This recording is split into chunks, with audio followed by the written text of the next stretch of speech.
Good morning, children.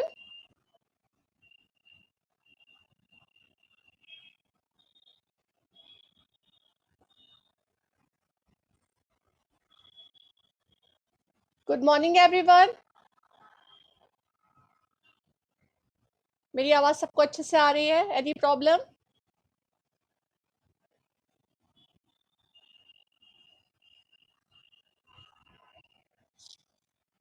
सबको मेरी आवाज आ रही है? ओके, गुड मॉर्निंग बेटा, गुड मॉर्निंग। आज करा दूं या आज नया टॉपिक ले लें? आज हम लोग न्यू टॉपिक ले लेते हैं, ठीक है। इसको कंप्लीट करके हमारा जो यूनिट टेस्ट का सिलेबस है वो कंप्लीट हो जाएगा, ठीक है। तो वो अभी डेट फाइनल नहीं है, जैसे फाइनल होती है वो आप सबको बता दिया जाएगा, सो डोंट वरी। बट उसका हमारा यूनिट टेस्ट तक का कोर्स कंप्लीट हो जाएगा। उसके बाद हम जितने भी चैप्टर हम लोगों ने पढ़े हैं, हम लोग एक एक बार उसका रिवीजन कर लेंगे। ये हमारा जो टॉपिक है बेटा, कितने चैप्टर आपने पढ़े हैं?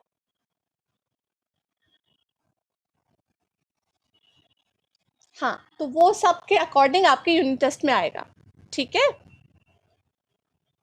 आपने 2 गद्य खंड से पढ़े हैं, 2 काव्य खंड से पढ़े हैं, फिर उसके बाद आप एक ये टॉपिक ले रहे हैं अपना व्याकरण से, तो इसके अकॉर्डिंग आपका यूनिट टेस्ट में आएगा। तो आपके यूनिट टेस्ट तक का हम लोग कोर्स कर लेते हैं, उसके बाद एक बार हम लोग जितने भी अपने पार्ट है उनका सबका रिवीजन कर लेंगे, ठीक है।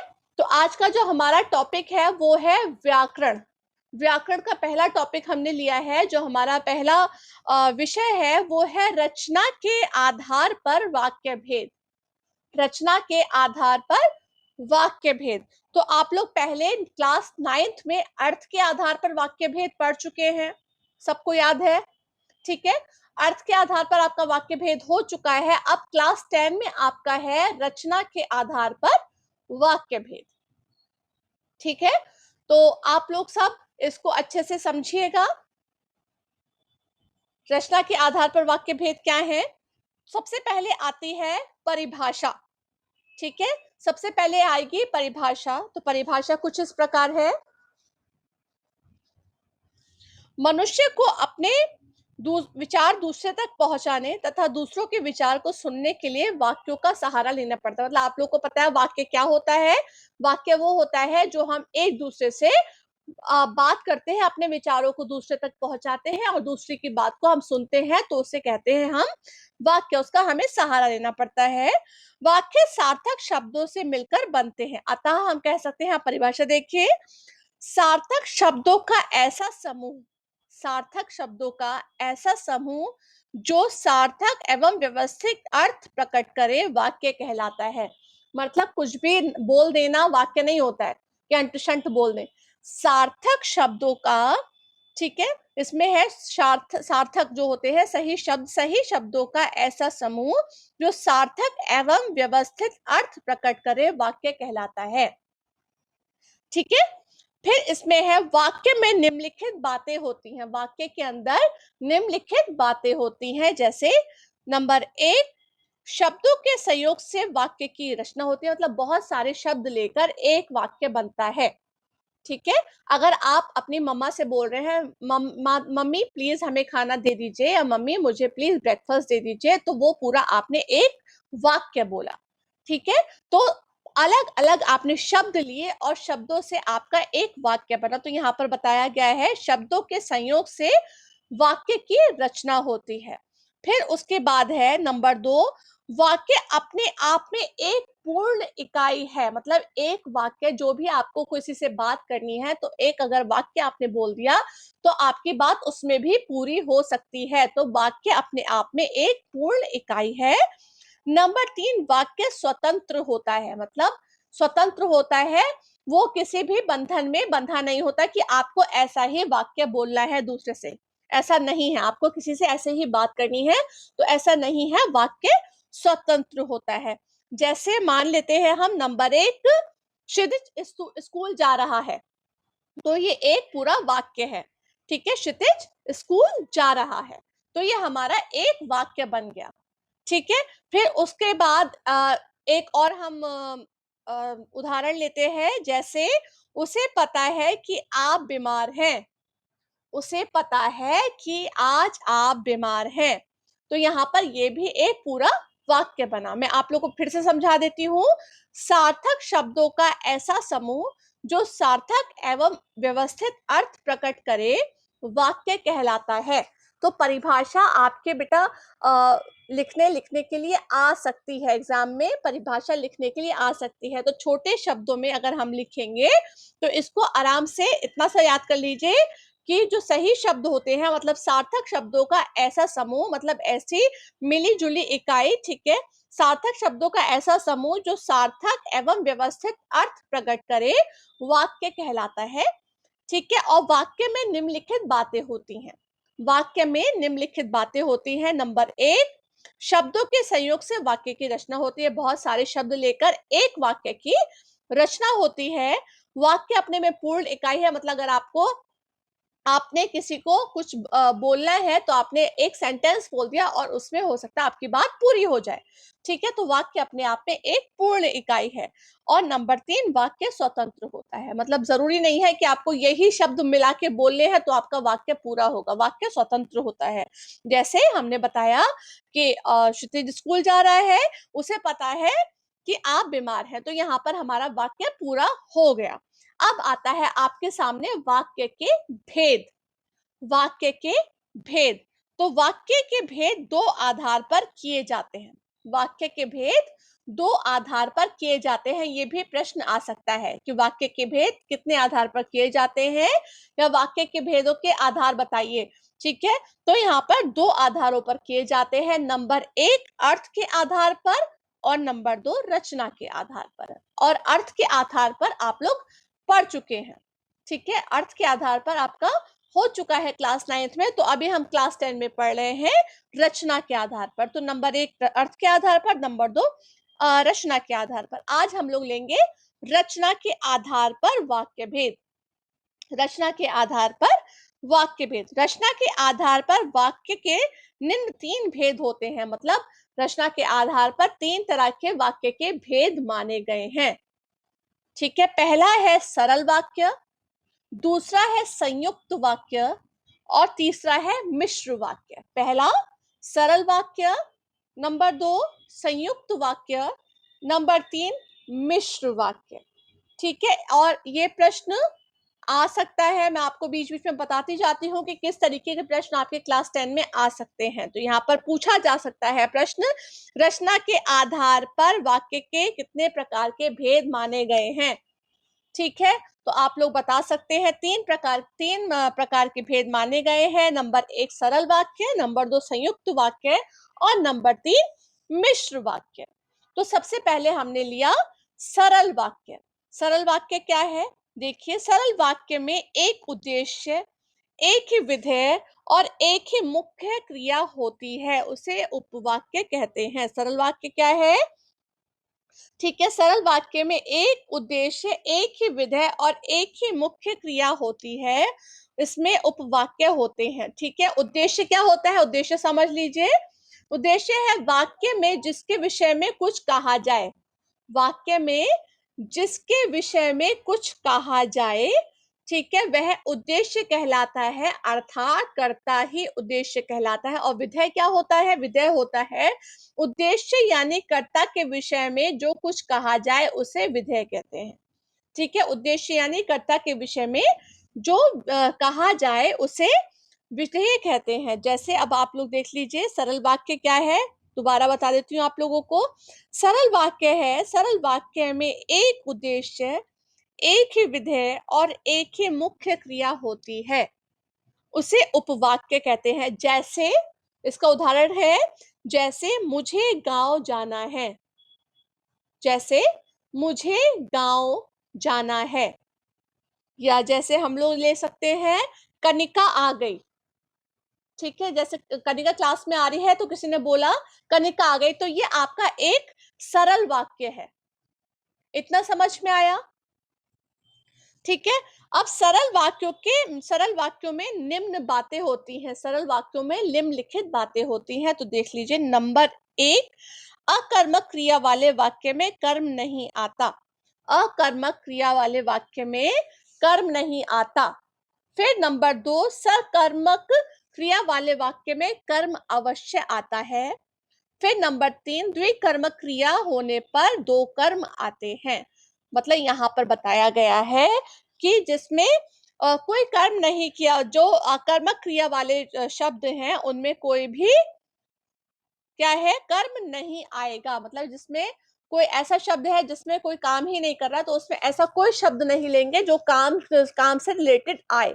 ठीक है। फिर सकर्मक क्रिया वाले में कर्म अवश्य होता है और द्विकर्मक क्रिया वाले में कर्म आते हैं, 2 कर्म आते हैं। ठीक है। सरल वाक्य के अंग हैं, सरल वाक्य के 2 अंग माने गए हैं। सरल वाक्य के 2 अंग माने गए हैं। नंबर 1 उद्देश्य और नंबर 2 विधेय।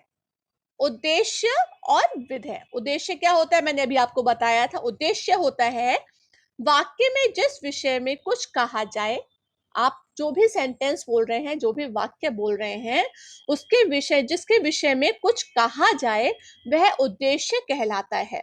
अर्थात कर्ता ही उद्देश्य होता है। और विधेय क्या होता है? विधेय होता है उद्देश्य यानी कर्ता के विषय में जो कुछ कहा जाए उसे विधेय कहते हैं। जैसे उदाहरण ले लीजिए, राम आज दिल्ली गया। याद ले लीजिए, तुषार आज दिल्ली गया। तो यहाँ पर तुषार क्या है? उद्देश्य है। ठीक है। तुषार क्या है? उद्देश्य है। और आज दिल्ली गया हुआ विधेय। तुषार हुआ उद्देश्य, मतलब जो जिसके बारे में बात की जा रही है।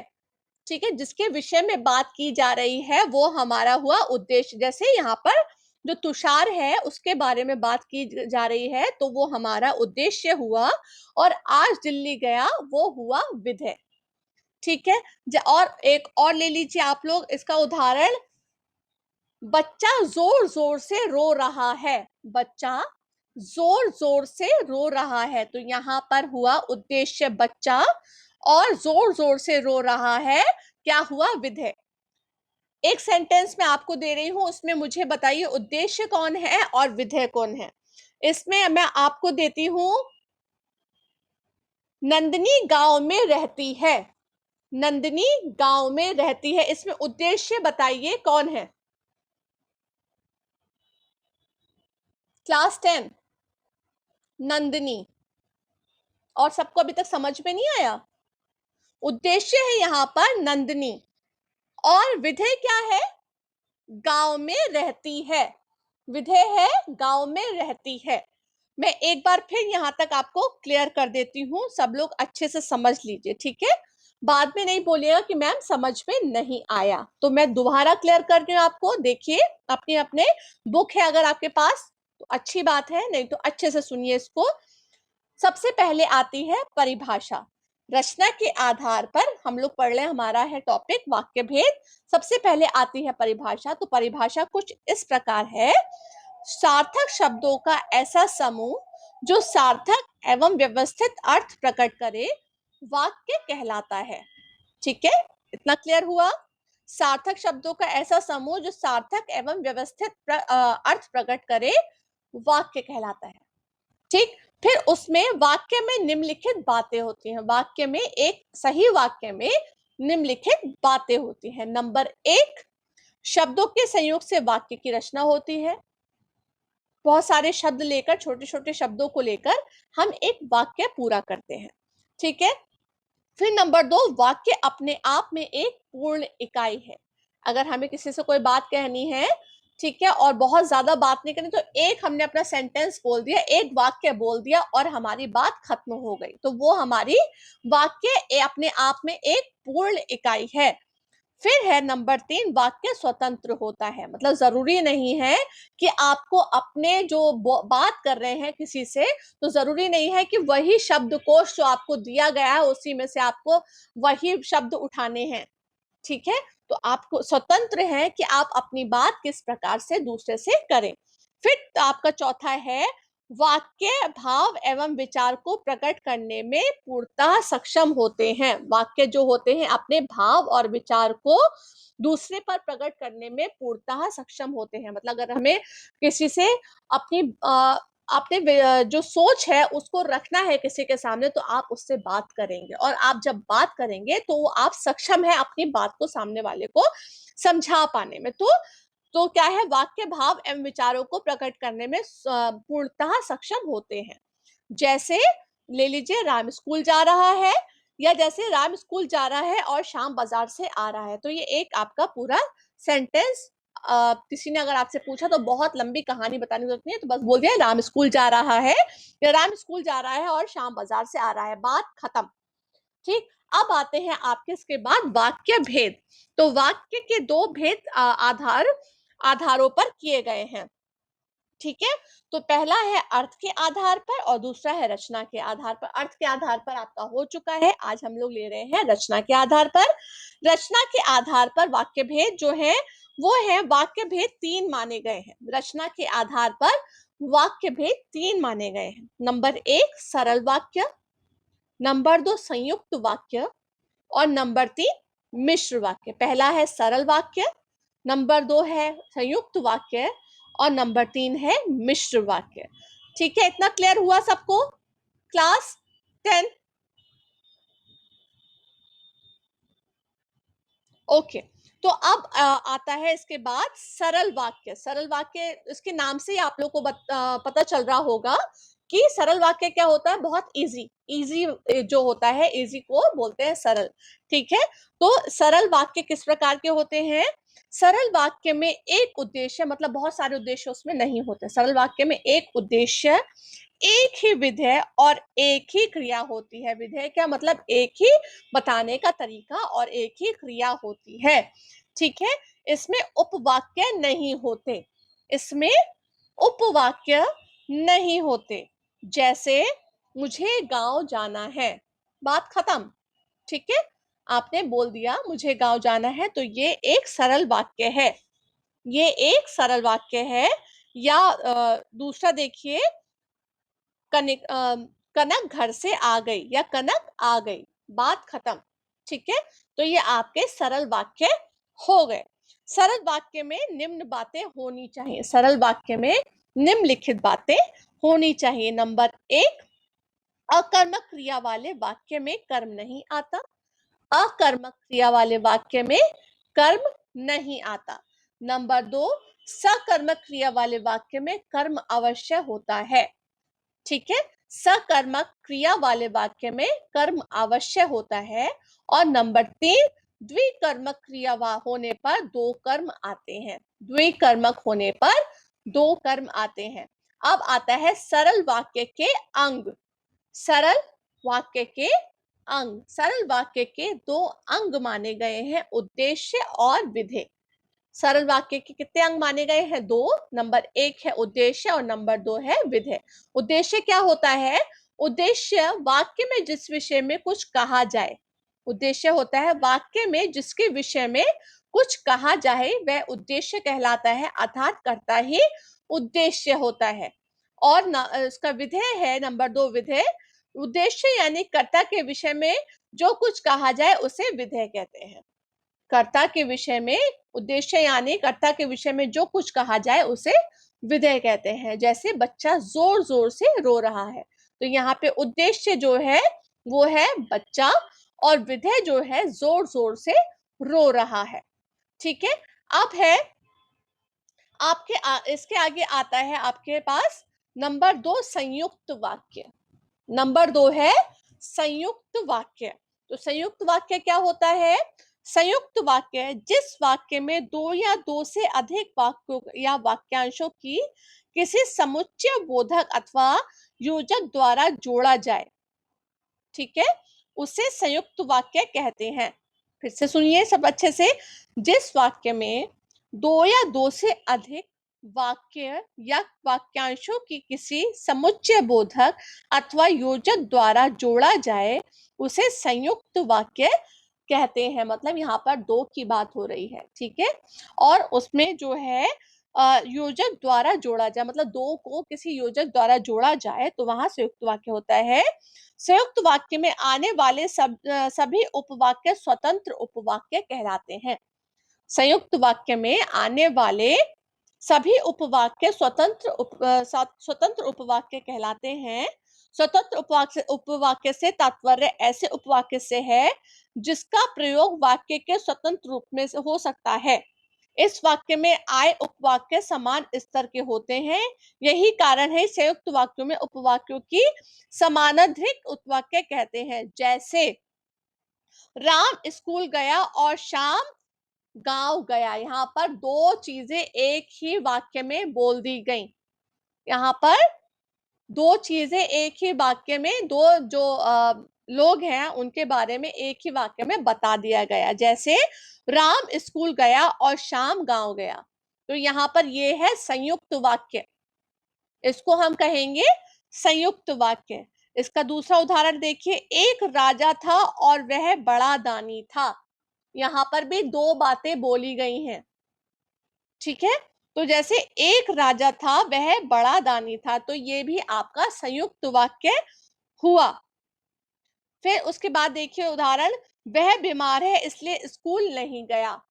एक बात खत्म हुई, वह बीमार है और उसके आगे पूर्ण विराम नहीं लगा है, उसके आगे फुल स्टॉप नहीं लगा है, वहीं से दूसरी बात स्टार्ट हो गई, इसलिए वो स्कूल नहीं गया। तो ये पूरा एक वाक्य है आपके सामने कि वह बीमार है इसलिए स्कूल नहीं गया। तो दोबारा समझ लीजिए संयुक्त वाक्य को आप लोग। संयुक्त वाक्य क्या होता है, मैं अभी आप लोगों से पूछूंगी, ठीक है। संयुक्त वाक्य क्या होता है, जिस वाक्य में दो या दो से अधिक वाक्यों या वाक्यांशों को किसी समुच्चय बोधक अथवा योजक द्वारा जोड़ा जाता है उसे संयुक्त वाक्य कहते हैं। संयुक्त वाक्य में आने वाले सभी उपवाक्य स्वतंत्र उपवाक्य होते हैं। स्वतंत्र उपवाक्य से तात्पर्य ऐसे उपवाक्य से है जिसका प्रयोग वाक्य में स्वतंत्र रूप से हो सकता है। जिसका प्रयोग वाक्य में स्वतंत्र रूप से हो सकता है। इस वाक्य में आए उपवाक्य समान स्तर के होते हैं। यही कारण है संयुक्त वाक्यों में उपवाक्यों को समानाधिकृत उपवाक्य कहते हैं। तो इसका उदाहरण है, वह बीमार है इसलिए स्कूल नहीं गया, एक राजा था वह बड़ा दानी था। ठीक है, इस तरीके के इसके उदाहरण है। फिर आता है आपका प्रमुख समुच्चय बोधक अव्यय निम्न है। ठीक है, प्रमुख समुच्चय बोधक अव्यय निम्न है, जैसे और, एवं, तथा, या, अथवा, इसलिए, सो, अतः, नहीं तो, अन्यथा, वरना, लेकिन, किंतु, मगर, पर, परंतु आदि। तो ये जो शब्द हैं, जैसे कि यहाँ पर दिखाया गया है कि राम स्कूल गया और श्याम गांव गया, तो यहाँ पर जो है और जो है समुच्चय बोधक अव्यय है। ठीक है, और जो लिया गया है बीच में और जो आया है वो है समुच्चय बोधक अव्यय। ठीक है, और इसके बाद है वह बीमार है इसलिए स्कूल नहीं गया, तो यहाँ पर जो इसलिए है वो भी समुच्चय बोधक अव्यय है। ठीक है, तो यहाँ पर ये हमारा संयुक्त वाक्य है। अब है संयुक्त वाक्यों के भेद। इसके बाद आता है संयुक्त वाक्यों के भेद। तो आपको बता दें, पहला है संयोजक संयुक्त वाक्य, संयोजक संयुक्त वाक्य। नंबर 2 विभाजक संयुक्त वाक्य। नंबर 3 विरोध सूचक संयुक्त वाक्य। और नंबर 4 परिणाम बोधक संयुक्त वाक्य। तो ये 4 तरीके के संयुक्त वाक्य होते हैं। नंबर 1 संयोजक संयुक्त वाक्य, नंबर 2 विभाजक संयुक्त वाक्य, नंबर 3 विरोध सूचक संयुक्त वाक्य, नंबर 4 परिणाम बोधक संयुक्त वाक्य। तो आपको जो दो टॉपिक, जो दो इसके हमने लिए हैं, पहला लिया है सरल वाक्य, ठीक है, और दूसरा लिया है संयुक्त वाक्य। तो हमारा सरल वाक्य तो पूरा हो चुका है। संयुक्त वाक्य के जो भेद हैं वो हम लोग अब कल करेंगे, मतलब नेक्स्ट टर्न में हम लोग इसके भेद करेंगे। ठीक है, इतना समझ में आया सबको? व्याकरण को अच्छे से देख लीजिएगा बेटा, व्याकरण को अच्छे से पढ़िएगा, अच्छे से समझिएगा, क्योंकि इसका भी एक जो पूरा पार्ट है आपके एग्जाम में आता है। तो इसलिए व्याकरण को बहुत अच्छे से समझ के अच्छे से करिए, ठीक है। और अभी यूनिट टेस्ट में भी आपका ये वाला चैप्टर आएगा, रचना के आधार पर वाक्य भेद, तो आपके यूनिट टेस्ट में भी आएगा। तो इसलिए अच्छे से पढ़िए इसको, और कोई भी प्रॉब्लम हो तो आप लोग पूछिएगा। तो आज हमारा हुआ है, सबसे पहले हमने ली है रचना के आधार पर वाक्य भेद की परिभाषा, ठीक है। फिर वाक्य भेद कितने प्रकार के होते हैं ये लिया है। फिर उसके बाद आता है रचना के आधार पर कितने वाक्य भेद होते हैं, तो रचना के आधार पर होते हैं 3 वाक्य भेद। पहला है सरल वाक्य, दूसरा है संयुक्त वाक्य, और तीसरा है मिश्र वाक्य। उसमें भी हम लोगों ने सरल वाक्य और संयुक्त वाक्य कर लिया है, ठीक है। सरल वाक्य के भेद नहीं होते हैं, संयुक्त वाक्य के भेद माने गए हैं। तो संयुक्त वाक्य के 4 भेद माने गए हैं, संयुक्त वाक्य के 4 भेद माने गए हैं। नंबर 1 संयोजक संयुक्त वाक्य, नंबर 2 विभाजक संयुक्त वाक्य, नंबर 3 विरोध सूचक संयुक्त वाक्य, और नंबर 4 परिणाम बोधक संयुक्त वाक्य। तो मुझे ये बताइए, व्याकरण की बुक किस किस के पास नहीं है? जिस जिसके पास नहीं जल्दी से बता दो, किस किस के पास नहीं है?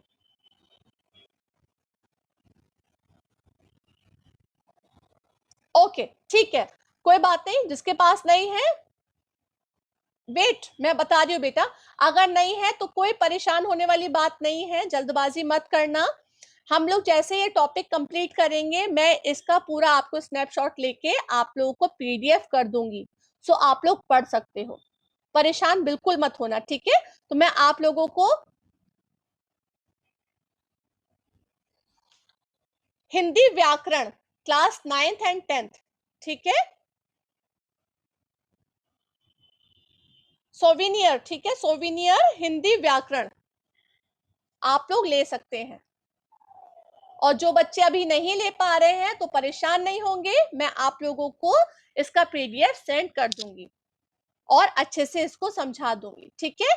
Okay, bye bye class, next turn में इस टॉपिक को हम लोग कंटिन्यू करेंगे। बाय बाय बेटा।